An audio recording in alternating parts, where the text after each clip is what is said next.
I will not begin gently, because time has already been too gentle with my illusions. I am 103 years old, and after 70 years of defending a single belief with all the stubborn strength I possessed, I have finally admitted that I was wrong. Not slightly wrong, not technically mistaken. I was wrong in a way that quietly shaped the architecture of my entire life. For decades, I believed that strength meant control. I believed that survival required distance. I believed that love, when given too freely, made a woman weak and easily forgotten. These ideas were not born in a single moment. They grew slowly, like ivy wrapping around the walls of my heart, tightening their grip until I could no longer see where truth ended and fear began. When I was young, certainty felt like safety. I had watched the women around me lose themselves in devotion to husbands, to children, to dreams that were never fully their own. I promised myself I would be different.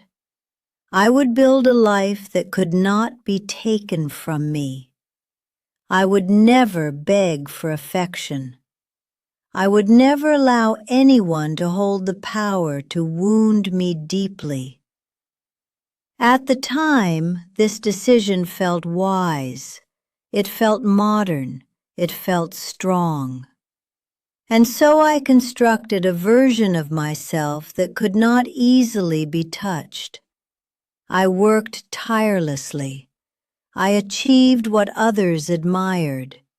I kept my emotions disciplined, contained, carefully folded away like delicate letters that must never be read aloud. From the outside, I was composed, capable, respected. From the inside, something quieter was slowly eroding. You must understand this. Regret does not arrive dramatically. It does not knock on the door and announce itself like a visitor. It seeps in through the smallest cracks, in the silence after a celebration ends, in the way a room feels too large when you enter it alone, in the realization that you have become highly skilled at living without warmth. Years passed, then decades. My belief hardened into identity. By the time I reached my 70s, I could no longer imagine another way of being. People described me as independent, disciplined, unshakable. I accepted these words like medals, unaware that they were also gentle warnings. The cost of being wrong is rarely immediate. Life is patient. It allows you to continue believing almost anything you wish, until one day the evidence becomes impossible to ignore.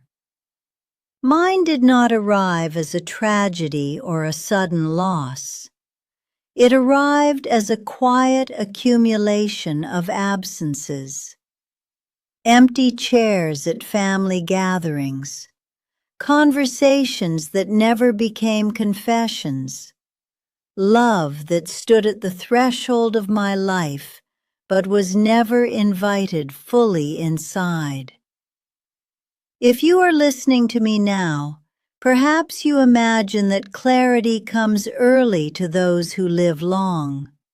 It does not. Longevity is not wisdom. It is simply more time for illusions to mature. I am speaking today because I no longer have the luxury of pretending that my choices were harmless. I am speaking because I know that somewhere, Someone younger is building their own fortress in the name of strength. And I recognize the architecture of that loneliness better than anyone. What took me 70 years to admit may take you far less, if you are willing to listen before the silence grows too familiar. The belief that guided most of my life did not feel like a mistake while I was living inside it. That is perhaps the most dangerous quality of any illusion. It feels protective. It feels intelligent. It feels like maturity. I told myself that I was simply being realistic about the world. I told myself that dependence was a weakness disguised as romance, and that emotional restraint was the highest form of dignity. In my 20s, this philosophy helped me move quickly through opportunities others hesitated to take. I traveled alone. I accepted demanding positions. I became known as a woman who did not crumble under pressure. Men admired me, sometimes even loved me, but I always sensed the moment when their affection required something softer than ambition. That was when I withdrew. I convinced myself I was avoiding entanglement. In truth, I was avoiding exposure. Exposure is frightening because it reveals how much we actually need one another. I had decided early that needing anyone was a liability. My childhood had shown me how easily stability could dissolve. My mother had been generous with her heart, and I watched her generosity slowly become exhaustion. I misinterpreted her tenderness as a cautionary tale. I did not understand then that the problem had never been her capacity to love. The problem had been the absence of reciprocity. So I built a life that could function efficiently without emotional risk. Efficiency is a seductive companion. It rewards you immediately. Promotions came, financial independence came, recognition came. I remember standing at award ceremonies in elegant dresses, smiling with a confidence that seemed effortless. People assumed I was fulfilled. I allowed them to believe it, because by then I had repeated the story to myself so often that it sounded like truth. But there were moments, small, inconvenient moments, when my certainty flickered.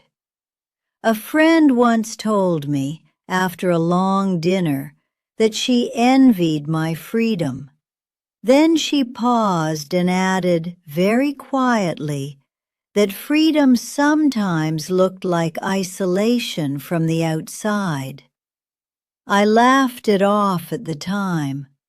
I even felt a flash of superiority. I told myself she simply could not understand the discipline required to design a life on one's own terms. Discipline became my shield.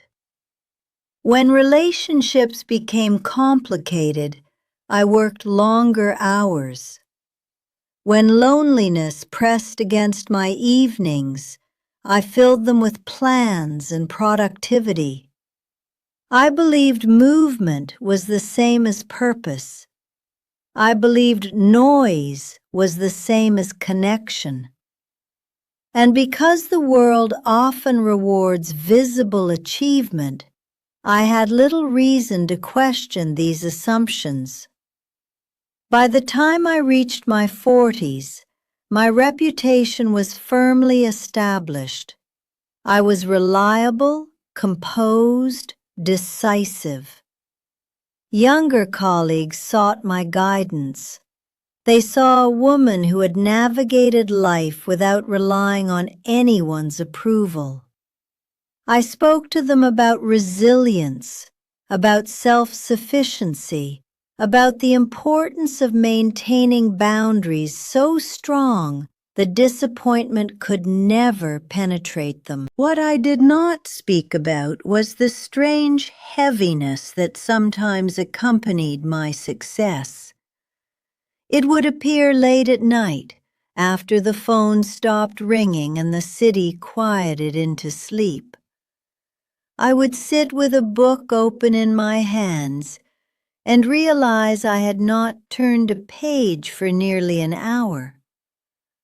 My thoughts would drift toward people I had allowed to fade from my life because closeness felt unpredictable. I would tell myself it was too late to change the pattern. Pride can disguise itself as consistency. In my 50s, life offered me a second chance at intimacy. A man entered my world with a patience that unsettled me. He did not try to impress me. He did not attempt to control me. Instead, he listened. He asked questions that required honesty rather than performance. For a brief season, I allowed myself to imagine a future that included shared mornings, unguarded conversations, the gentle chaos of emotional interdependence. But when the relationship began to deepen, my old beliefs resurfaced like muscle memory. I began to notice every potential vulnerability as if it were a threat.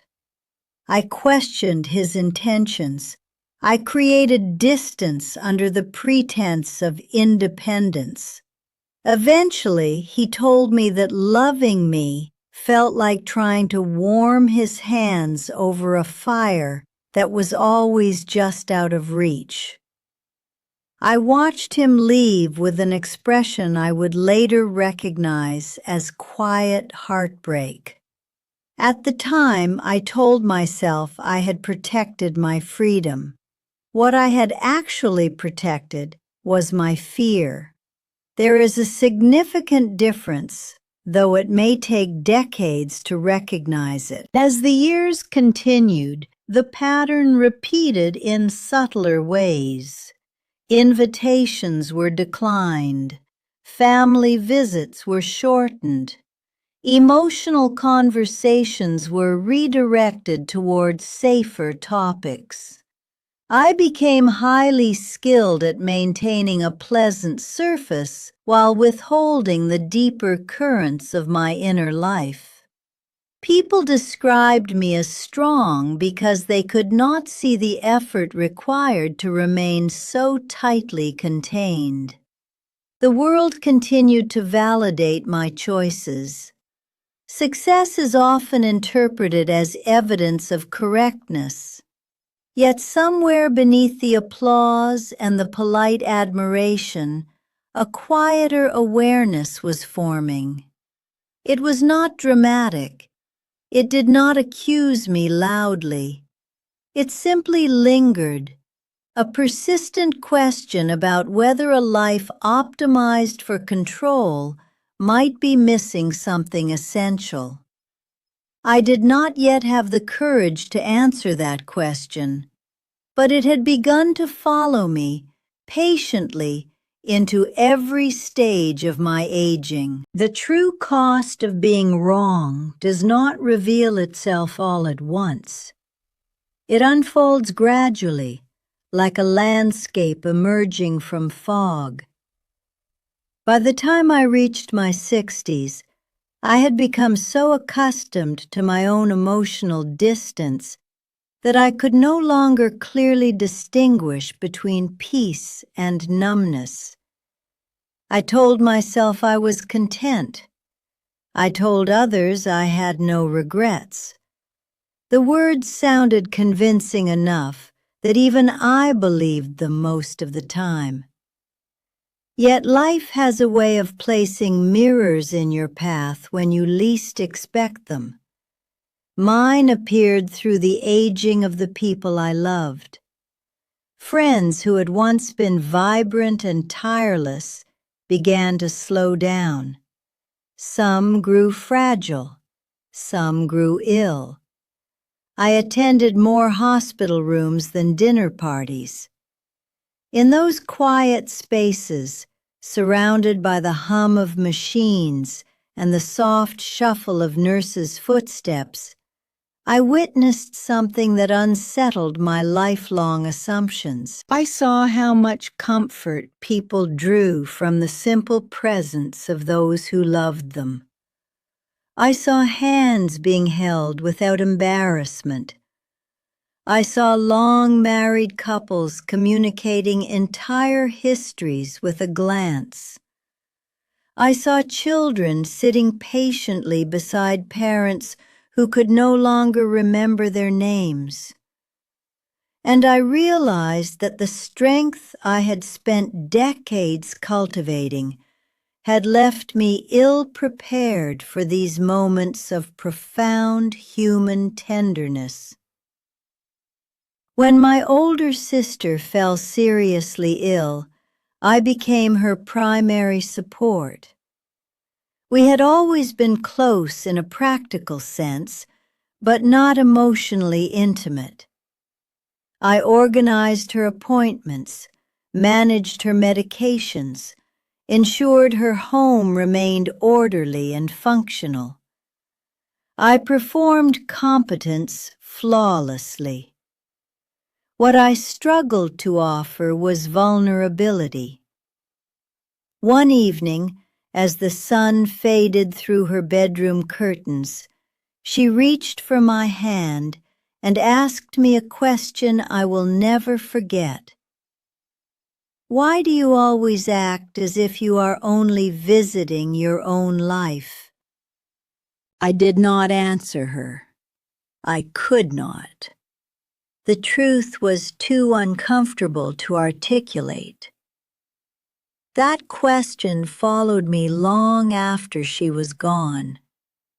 It echoed in the empty spaces of my routine, in the quiet mornings when I no longer had anyone to assist or organize or fix.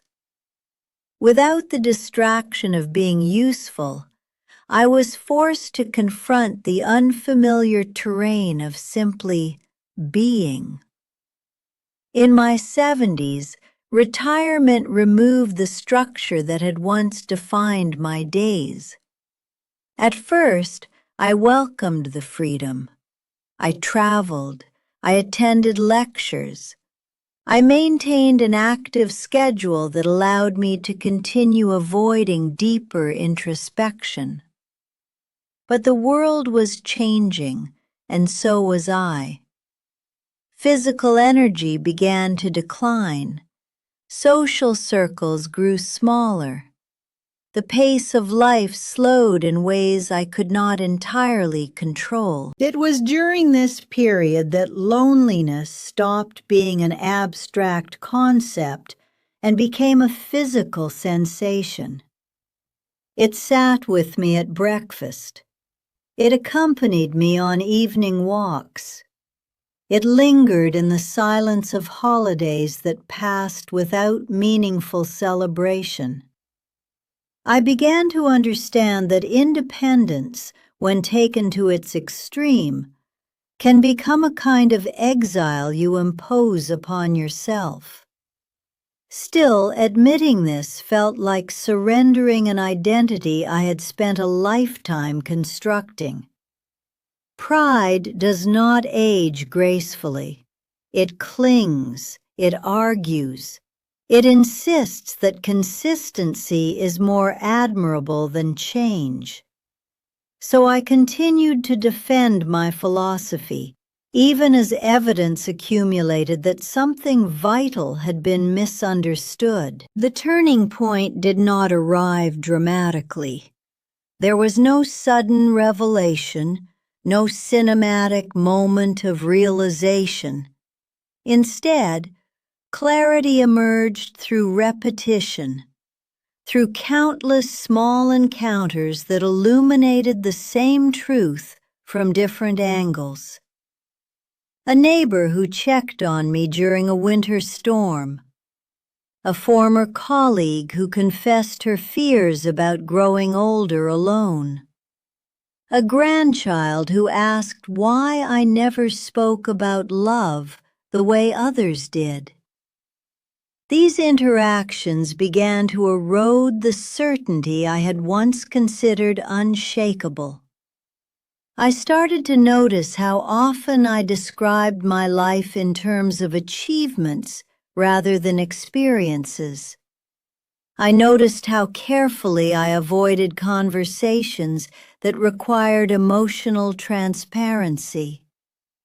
Most unsettling of all, I noticed that my memories were filled with milestones but lacked the warmth of shared vulnerability. As I approached my 90s, the illusion that control could substitute for connection became increasingly difficult to maintain.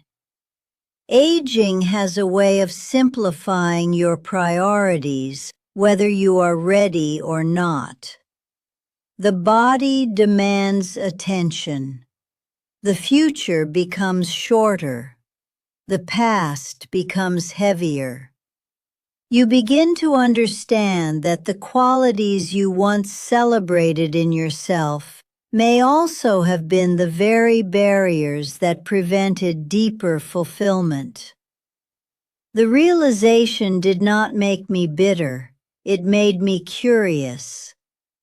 For the first time in many decades, I allowed myself to ask a different kind of question. Not, how can I remain strong?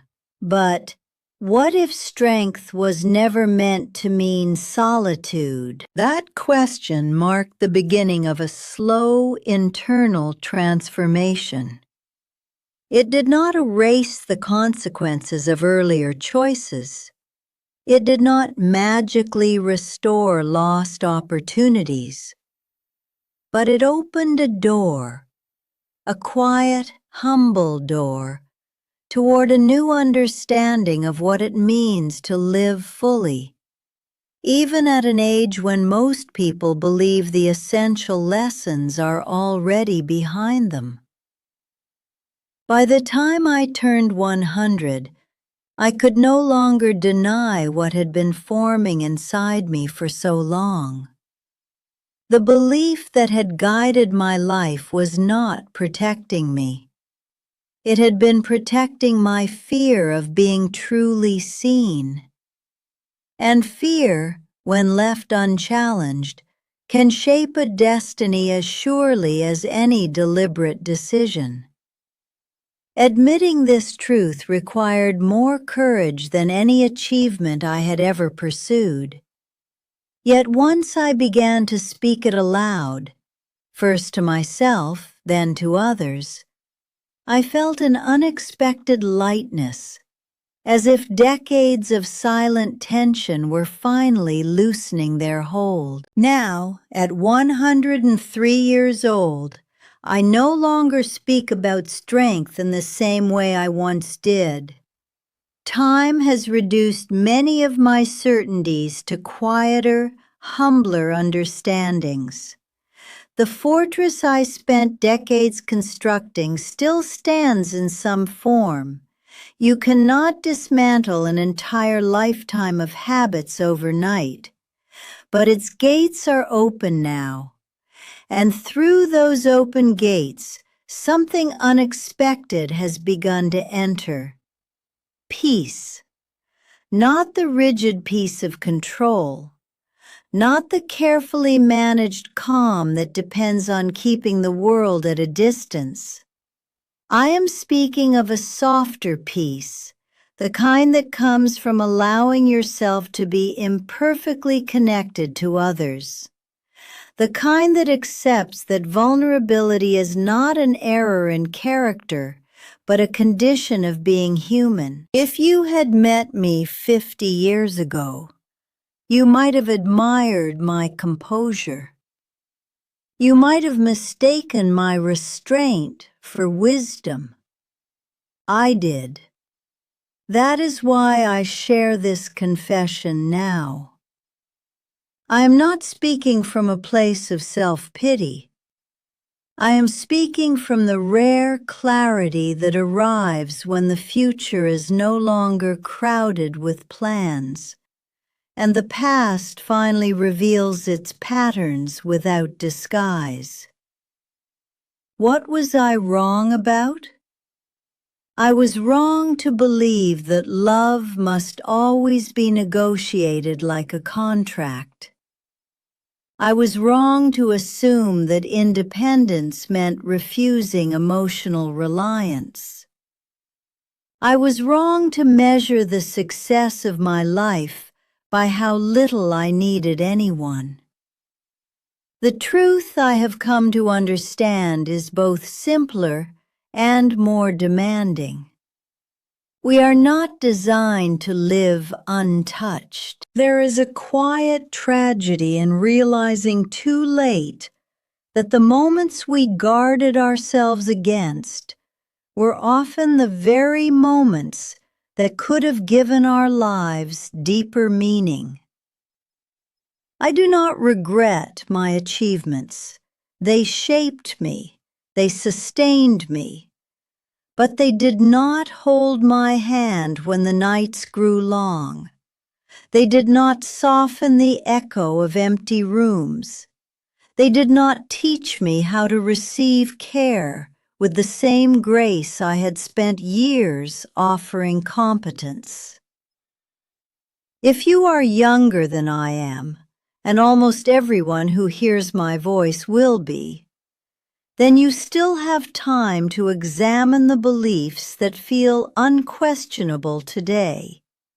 Ask yourself gently but honestly what you might be defending so fiercely. Ask whether your version of strength leaves room for tenderness. Ask whether the life you are building allows others to truly know you. It is not necessary to wait 70 years to make this discovery. It is not necessary to collect decades of quiet absences before recognizing the difference between solitude and loneliness. Wisdom does not belong exclusively to those who live long enough to see their mistakes unfold. It also belongs to those who are willing to listen deeply, even when the message unsettles them. In these final chapters of my life, I have begun practicing a different kind of courage. I say what I feel more often. I allow myself to receive kindness without immediately searching for ways to repay it. I sit with people in silence without trying to control the outcome of the conversation. These changes may seem small to you. To me, they are revolutionary. If there is a secret I wish to leave behind, it is this. Do not confuse emotional distance with resilience. Do not mistake self-protection for self-respect. And do not assume that admitting you were wrong is a sign of weakness. Sometimes it is the first honest step toward finally living the life you thought you were preserving all along. I waited 70 years to speak these words. You do not have to.